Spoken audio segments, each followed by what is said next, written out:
nice. Quiet! Campground.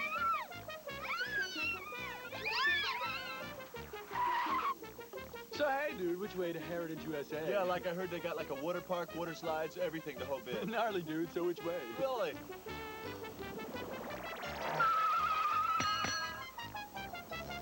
Yo, partner, which way to Heritage USA? We're looking for the Heritage Grand Hotel. Little Philly wrote me and finally tied the knot. We heard the honeymoon suites were so romantic.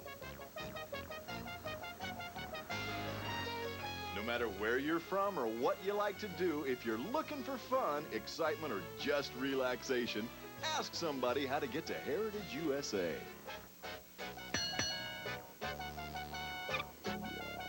Heritage USA?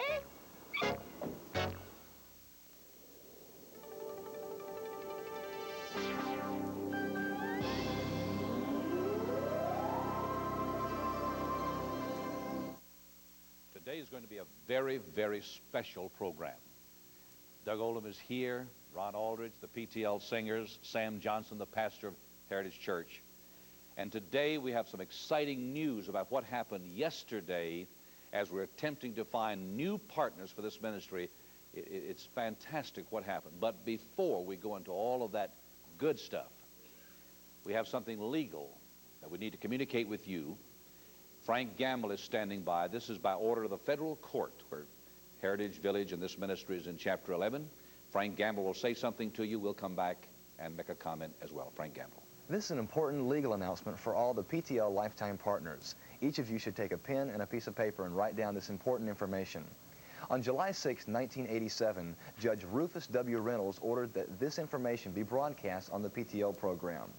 Judge Reynolds is the bankruptcy judge who will be presiding over the PTL Chapter 11 case. On Wednesday, July 22, 1987 at 9 a.m., a meeting will take place at the Jefferson Square Theater in Columbia, South Carolina.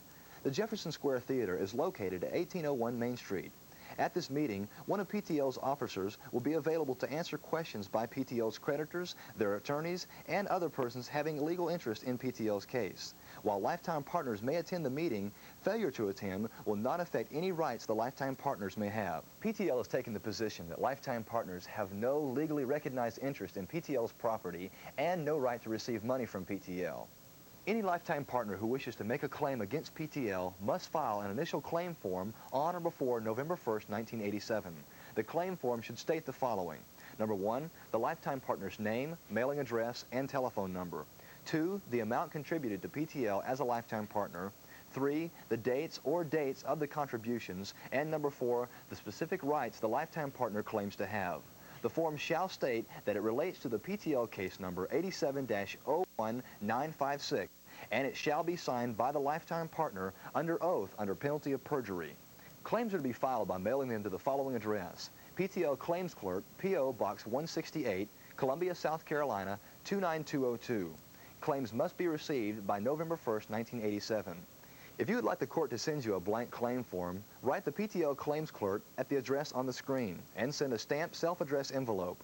Judge Reynolds will be organizing a special committee composed only of lifetime partners. If you would like to be on the Lifetime Partners Committee, you should write the Clerk of the U.S. Bankruptcy Court at the following address: Clerk of Court, attention PTL case, P.O. Box 1448, Columbia, South Carolina, 29202.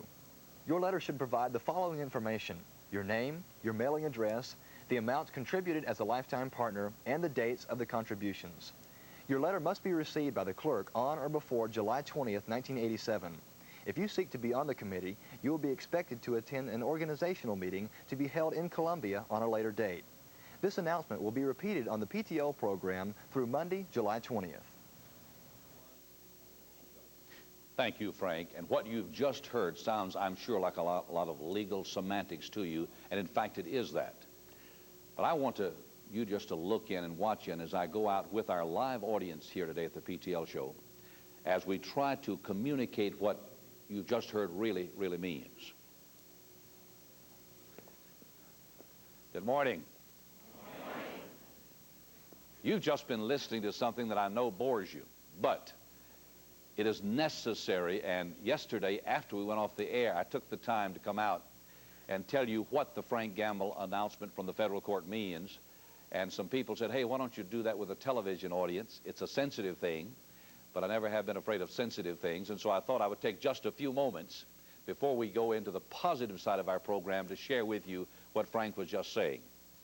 Most of you know that we are in Chapter 11 filing with a federal court seeking their protection and assistance in solving what have been some very insoluble problems for us here. One, we have about a $72 million indebtedness. That is manageable and workable, and we're committed to paying it. We just can't pay it all at one time. Secondly, we have a major problem with partnerships.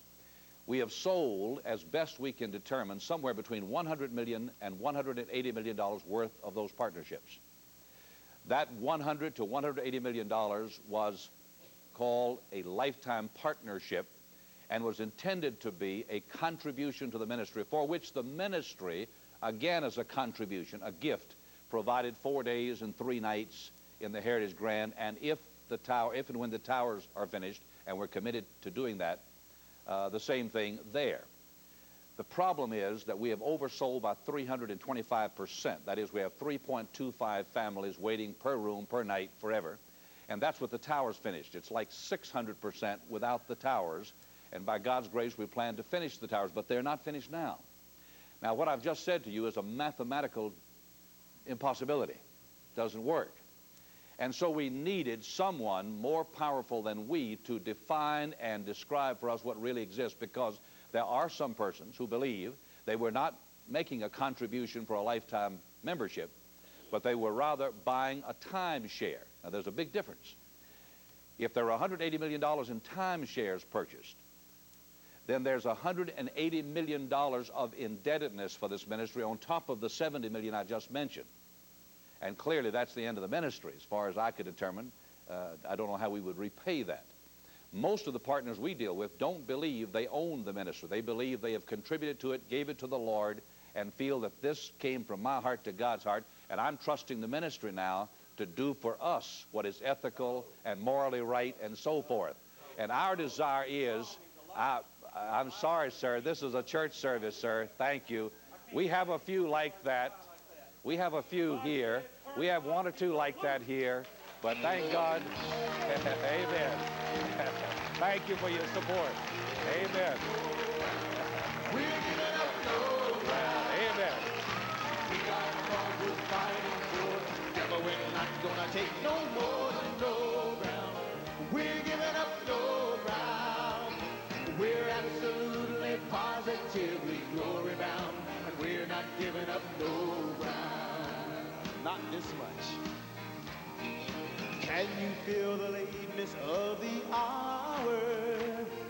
And can you see the battle going on? Well, just don't give up when you stumble. Soldiers lose their way. Just tune your ear to always hear when the trumpet sounds. We're not giving up no ground. People all around us have opinions lately, offering advice they think is wise. But we know there's a difference in what's right from wrong, so hold tightly to the truth that you've already found. We're not giving up no ground. I said no. Sing it with me. We're giving up no ground. We got a cause worth fighting for. Never, we're not gonna take no more, no ground. We're giving up no ground. We're absolutely, positively glory bound. And we're not giving up. Everyone sing it one more time. I said no ground. We're giving up no ground. We got a cause worth fighting for. Never, we're not gonna take no more, no ground. We're giving up no ground. We're absolutely, positively glory bound. And we're not giving up no ground. I said we're absolutely, positively glory bound. We're not giving up no ground.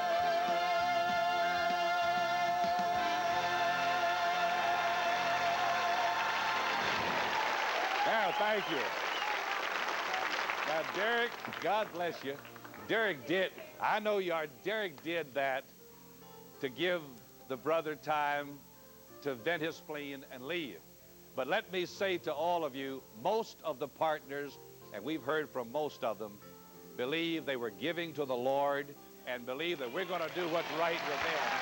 Amen.